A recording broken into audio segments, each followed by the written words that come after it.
Salut à tous et à toutes, c'est Chai et aujourd'hui on se retrouve pour une nouvelle vidéo qui n'était pas prévue, hein. Je ne pensais pas faire de vidéo. En tout cas sur ce sujet, à la base il était censé y avoir la suite des épisodes sur le test Master Duel, enfin sur la série Master Duel.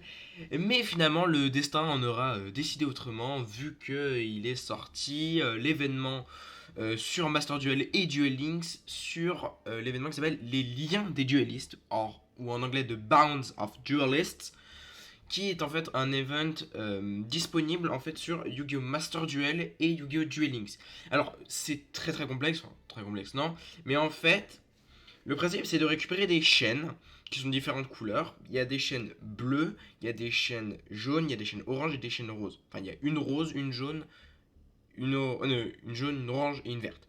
En fait ces chaînes, quand on les obtient, on va devoir faire des duels et ensuite ça va nous permettre d'obtenir des récompenses sur Duel Links et Yu-Gi-Oh! Master Duel. Le problème, c'est comment on fait pour obtenir ces chaînes. En fait, il y a deux méthodes. Je ne sais pas si c'est marqué sur ce site. En fait, je me baladais sur Reddit et en fait, j'étais tombé sur ça qui expliquait la campagne justement Bonds of Duelists. Donc, comme vous pouvez le voir, en fait, on a des chaînes vertes, des chaînes jaunes, roses et oranges. En fait, ces chaînes, pour les obtenir, il faut aller au Japon. Ah non, non, c'est pas une vanne, il faut vraiment aller au Japon.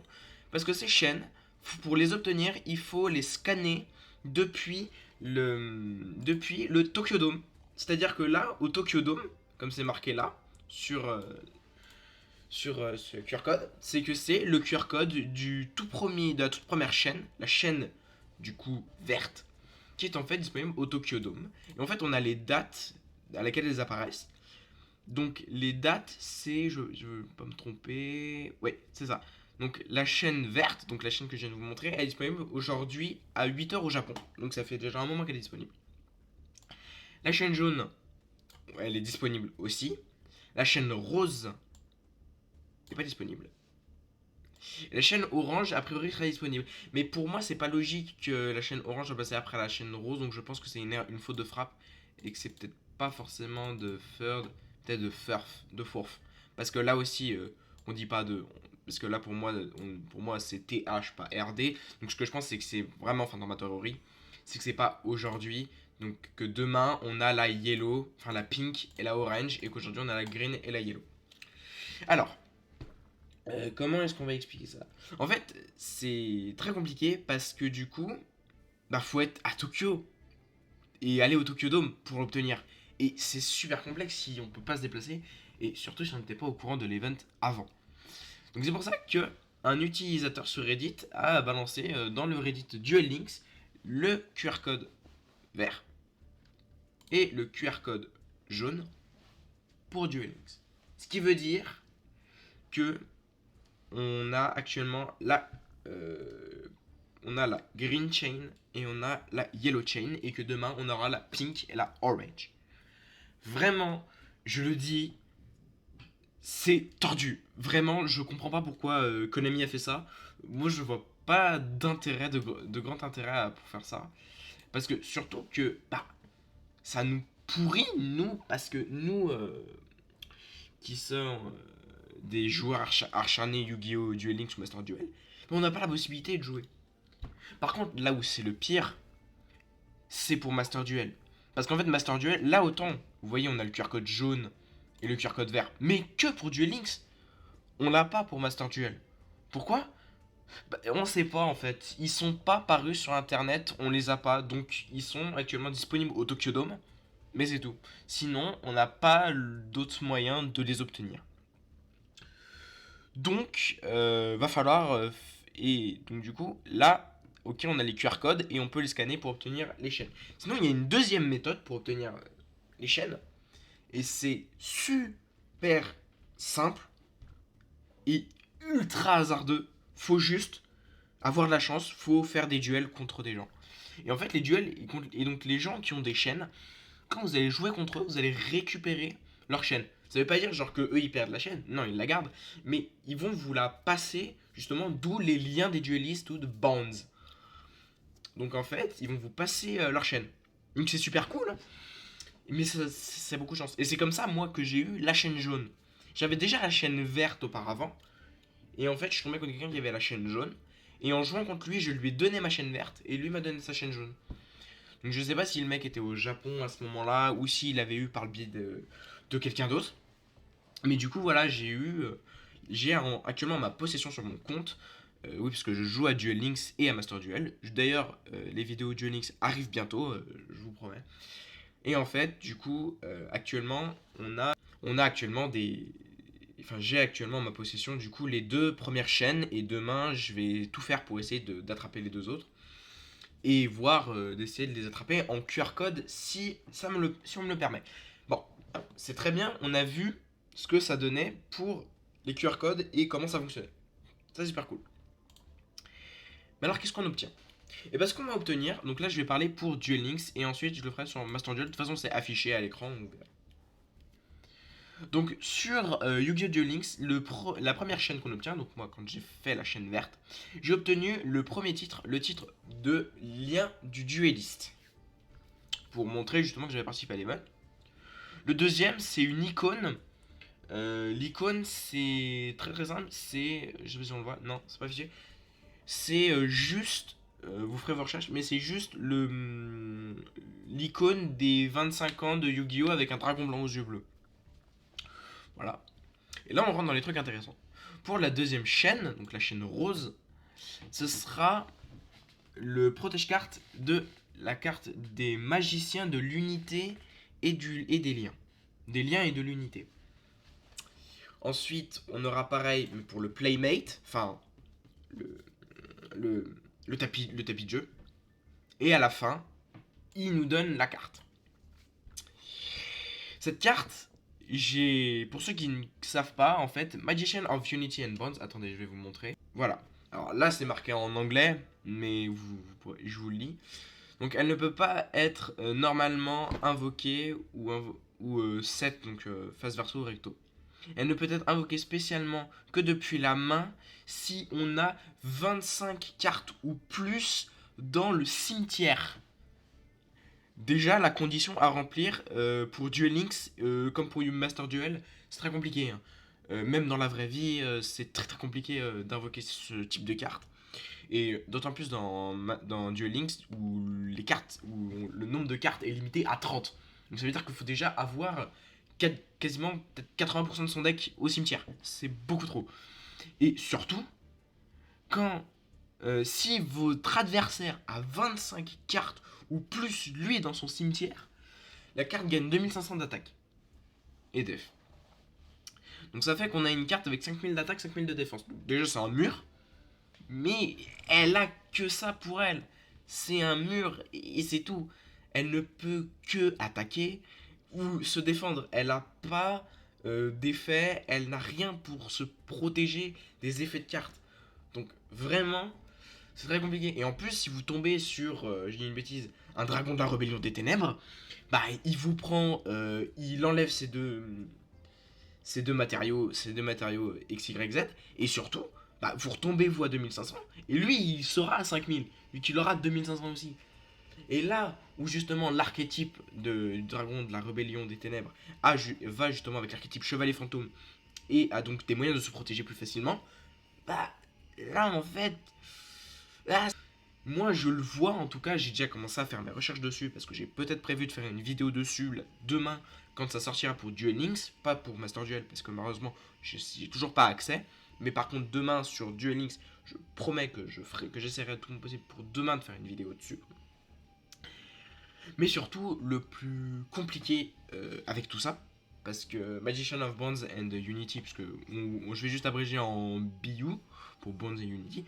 Donc Magician BU, en fait, le problème, c'est que il peut jouer deck magicien typé, je pense, Yugi, par exemple sur Duel Links. Tous les Yugi, enfin pas tous les Yugi, mais une grande partie des Yugi vont essayer de jouer cette carte en mode carte de dernier recours.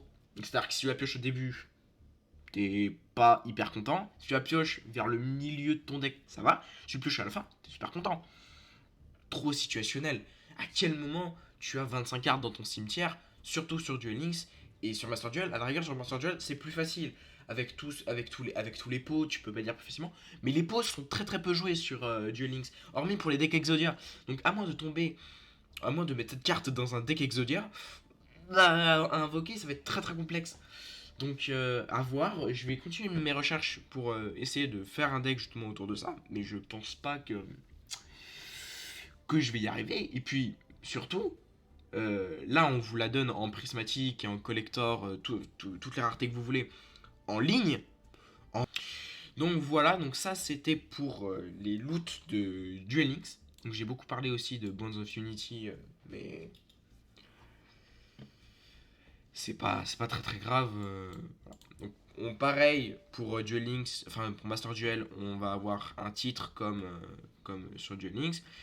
Là, c'est un point différent parce que pour ceux qui savent, sur Duel Links, enfin sur Duel Links, quand on a une icône, on n'a qu'une icône. Quand sur Master Duel, on va avoir l'icône et le cadre d'icône. Et ben là, on a l'icône et le cadre d'icône. Et ensuite, on a la deckbox. Donc ça, c'est assez cool d'avoir une deckbox dessus. Et surtout, on a la carte en édition Royal Rare Finish. Bon, après, c'est normal, il la donne en prismatique dans Duel Links. C'est-à-dire qu'il la donne au plus haut niveau de brillance. Je me dis, autant pour Duel Links, ça va être facile vu que t'as un mec qui a fait leaker les codes et que. Voilà. Autant sur Master Duel, faut faire que des affrontements tout le temps parce qu'on n'a pas les codes. Donc je me dis, c'est très très compliqué. Heureusement, et je ne sais pas si je vais le retrouver. Non, bon, c'est pas grave. Il y a une. Quand on vous lancez le jeu, vous avez une carte qui apparaît, une carte du monde, vous montrant tous les duels qui sont en train de se jouer et le nombre de possesseurs de Chain. Donc je me dis que ça peut aller, ça va être sympa. Mais je me dis quand même que l'event est quand même un peu tiré par les cheveux quand même. Faire scanner des QR codes dans un Tokyo Dome et que ça parte d'une petite nombre de personnes dans Tokyo et qu'à la fin ça se finisse à l'international, je trouve que c'est légèrement fort de café. Mis à part ça, j'avais quelque chose à vous montrer. Sur la chaîne YouTube de Konami est apparu, enfin la chaîne plutôt de Yu-Gi-Oh! OCG, est apparu du coup un truc qui s'appelle Yu-Gi-Oh! Card Game The Chronicles. Je sais pas ce que c'est un espèce de truc animé, on va voir ce que ça donne. Je sais pas du tout ce que c'est.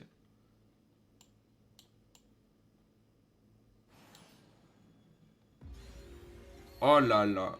Oh le magicien et la magicienne, trop bien. Déjà, je trouve ça trop bien. Oh, c'est trop stylé. Oh, c'est incroyable. Ouais, je suis en extase alors que ça va un peu de incroyable. C'est trop bien. Oh, c'est une trop bonne idée. C'est une trop bonne idée. Oh, et ça fait le saut derrière des cartes, c'est incroyable. Pharaon. Wesh, il y a l'OST du pharaon, c'est incroyable. Maiden with blue eyes et azur. C'est le dragon blanc et le dragon aux yeux azur. Ah, oh, incroyable. Oh, le lore. Ah, les champs de spirit. Trop stylé. En vrai, c'est une trop bonne idée.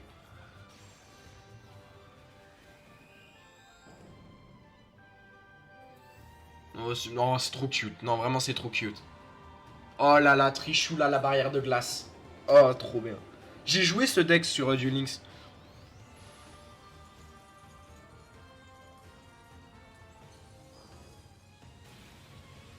Oh, non, Melfi. Oh, ils sont trop mignons. Oh, vraiment, ils sont trop cute. Oh non. Oui, je trouve. Mais non, mais c'est trop bien. En vrai, c'est une trop bonne idée d'avoir fait ça. C'est trop mignon. Comment ça? Y'a Zeus. Oh là là. C'est un Gundam le truc. Quoi?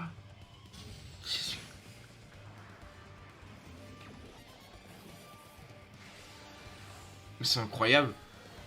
C'est incroyable.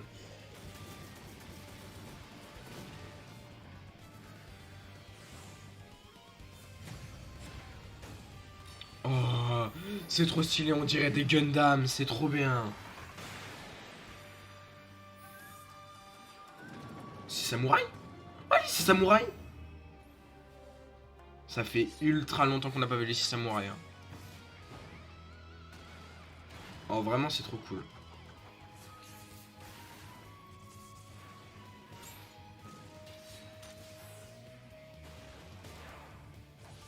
C'est trop bien.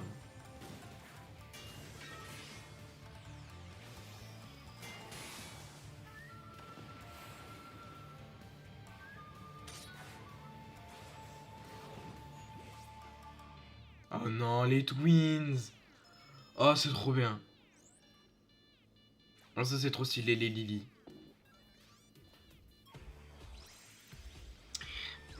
Oui, et après, on s'étonne que ces personnages sont bien aimés de la population. Vraiment, c'est incroyable. En vrai, ça rajoute un lore au truc, c'est trop bien.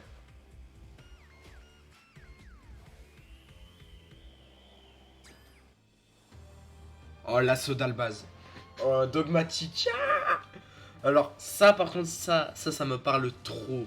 C'est à ce moment-là que j'ai recommencé à jouer à Yu-Gi-Oh! Donc, j'apporte une grande importance à ce deck et à Dogmatica. Hein. C'est Albaz?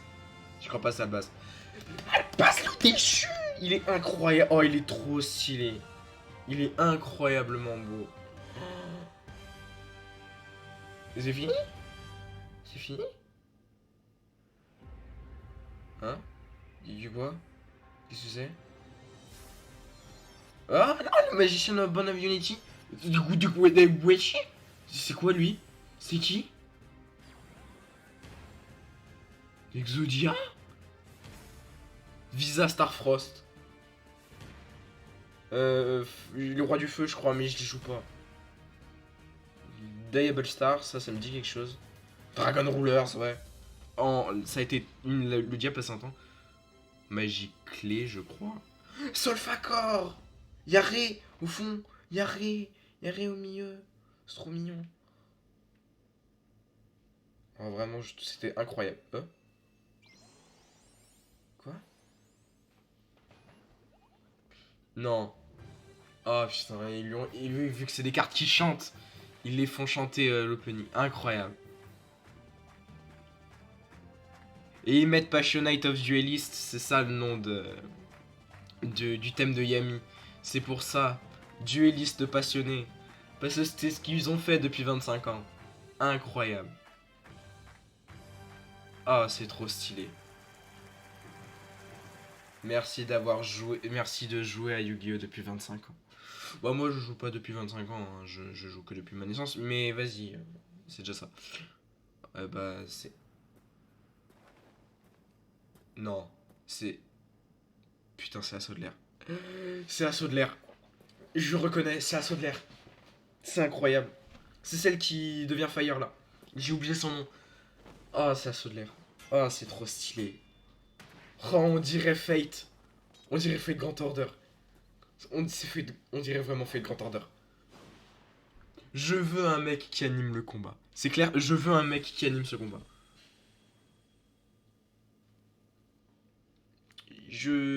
Peut-être.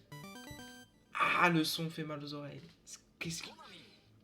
Bien, la dernière information parle du soldat du lustre noir. Pour ceux qui ne savent pas, le soldat du lustre noir, à la base, c'est un monstre rituel. Enfin, à la base, non, pas à la base, mais c'est un monstre rituel, très aimé des fans, très aimé de Konami, qui a sorti plein de cartes au cours des années pour le deck soldat du lustre noir. Sauf que le soldat du lustre noir, il y a eu une particularité à un moment dans sa vie. C'est que il a été carte normale avant d'être une carte rituelle. C'était un monstre normal. Comme vous pouvez le voir à l'écran, c'est un monstre normal, donc pas spécialement d'effet. Bref, c'est un dragon blanc aux yeux bleus, quoi. Mais version soldat. Mais il se trouve qu'il est enfin jouable pour la première fois depuis très longtemps, en fait. Même depuis jamais. C'est la première fois que Blackluster Soldier est jouable en tant que monstre normal dans la méta. Et c'est pas une vanne. Hein. Genre, il sait pas, pour 1er avril, soldat du lustre noir, jouable en monstre. Non, c'est un vrai truc. Bon, c'est encore sur Duel Links, à croire qu'ils aiment bien péter les règles. Enfin bon, si tu me diras, Duel Links c'est la règle de Speed Duel, donc peut-être que c'est pour ça. Mais Black Luster Soldier est accessible en monstre normal et jouable. Pour avoir, pour l'avoir joué, pour avoir fait un petit combo avec la nouvelle méta Kaiba, avec le nouveau deck Kaiba que je suis en train de faire. D'ailleurs, je vous en ferai une vidéo en même temps que. J'ai plein de vidéos à faire en fait sur Duel Links, je suis en train de me rendre compte. Je vais peut-être devoir délaisser Master Duel. Sachant qu'en plus, là, dans les deux prochaines semaines, je suis pas en France, je quitte le pays. Donc, va vraiment falloir que je charbonne les vidéos aujourd'hui, demain et dans la semaine. Normalement, il est censé peut-être sortir 2-3 vidéos sur les 2 prochaines semaines. Donc, une demain, une aujourd'hui, une la semaine prochaine et une la semaine d'après. Les 4, c'est censé être du Yu-Gi-Oh! Peut-être une Minecraft ou sur The Finals. Je verrai en fonction de si c'est possible ou non. Mais je pense pas. Mais sinon, les 4 ont prévu d'être sur du Yu-Gi-Oh! Et donc, on va parler forcément du Black Luster Soldier normal. C'est vrai que il est arrangeant de fou pour la méta avec, la capacité, oui, parce qu'il y a des capacités sur Duel Links, la capacité de Kaiba et de Yugi en rapport avec le magicien chronique. Vraiment, le Black Luster Soldier est incroyable pour la méta. Vraiment, en monstre normal, il est incroyable. En monstre rituel, il servait à rien, il était quasiment injouable. En monstre normal, il est de nouveau jouable. Malgré que ce soit un monstre normal, alors que normalement, c'est pas gagné en fait que les monstres normales soient jouables au vu de la méta. Mais il est jouable au même titre que Dragon Blanc et Jeu Bleu, c'est jouable. Ça peut, je me demande si ça peut topper, mais en tout cas, c'est très très fort. Et actuellement, j'aime bien le jouer, malgré que j'aime beaucoup jouer aussi le Neo Deck Rebellion. Avec la dernière mise à jour du deck Rebellion qui date d'il y a un an. Ça fait mal, ça fait déjà un an que le deck Rebellion a subi sa mage. Mais enfin bon, voilà. En tout cas, les amis, si vous avez aimé cette vidéo, n'hésitez pas à la liker, à la partager et à commenter. Sur ce, c'était Shai. Bye tout le monde.